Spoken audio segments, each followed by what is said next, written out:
பல்கலைக்கழக மாணவி பாலியல் வன்கொடுமையை கண்டித்து போராட்டம் நடத்த வந்த அதிமுகவினர், அதிமுக மாணவரினர் கைது செய்யப்பட்டிருக்கிறார்கள். அதனை முக்கிய செய்தியாக நாம் பார்க்கிறோம். அண்ணா பல்கலைக்கழகம் முன்பு போராட்டம் நடத்த வந்த நிலையில் அடையாறிலேயே தடுத்து நிறுத்தப்பட்டு அவர்கள் கைது செய்யப்பட்டுள்ளனர்.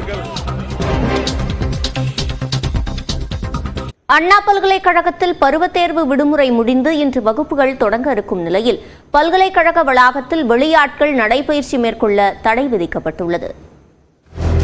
சென்னை அண்ணா பல்கலைக்கழக வளாகத்தில் மாணவி ஒருவர் கடந்த மாதம் வன்கொடுமை செய்யப்பட்ட சம்பவம் பெரும் அதிர்வலைகளை ஏற்படுத்தியது. இந்த சம்பவத்தில் கோட்டூர்புரத்தைச் சேர்ந்த பிரியாணி கடை உரிமையாளர் ஞானசேகரன் கைது செய்யப்பட்டுள்ளார். பல்கலைக்கழக துறை தலைவர்கள் மற்றும் பேராசிரியர்களுக்கு பதிவாளர் சுற்றறிக்கை அனுப்பியுள்ளார்.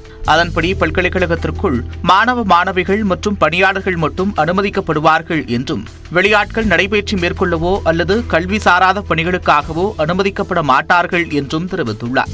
பல்கலைக்கழக வளாகத்திற்குள் மாணவர்கள் கார் மற்றும் இருசக்கர வாகனங்களை தவிர்த்துவிட்டு மிதிவண்டியை பயன்படுத்த வேண்டும் என்றும் வாகனங்களை பார்க்கிங் பகுதியில் நிறுத்த வேண்டும் என்றும் அறிவுறுத்தியுள்ளார். மாணவர்கள் சிறப்பு வகுப்புகளுக்காக பல்கலைக்கழக வளாகத்திற்கு வெளியே செல்வதை தவிர்க்க வேண்டும்.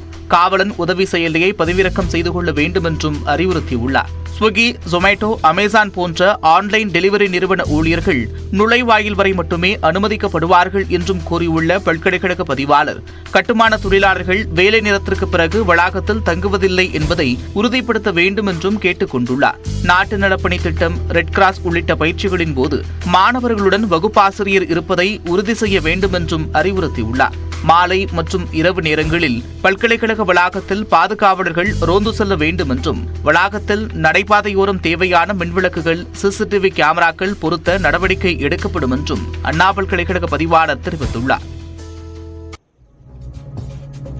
அண்ணா பல்கலைக்கழக மாணவி பாலியல் வன்கொடுமை வழக்கில் கைதான ஞானசேகரன் மீது குண்டர் சட்டம் பாய்ந்தது. சிறப்பு புலனாய்வு குழுவினரின் பரிந்துரையின் பேரில் இந்த நடவடிக்கை எடுக்கப்பட்டுள்ளது. இவர் மீது ஏற்கனவே 10க்கும் மேற்பட்ட வழக்குகள் நிலுவையில் உள்ளன.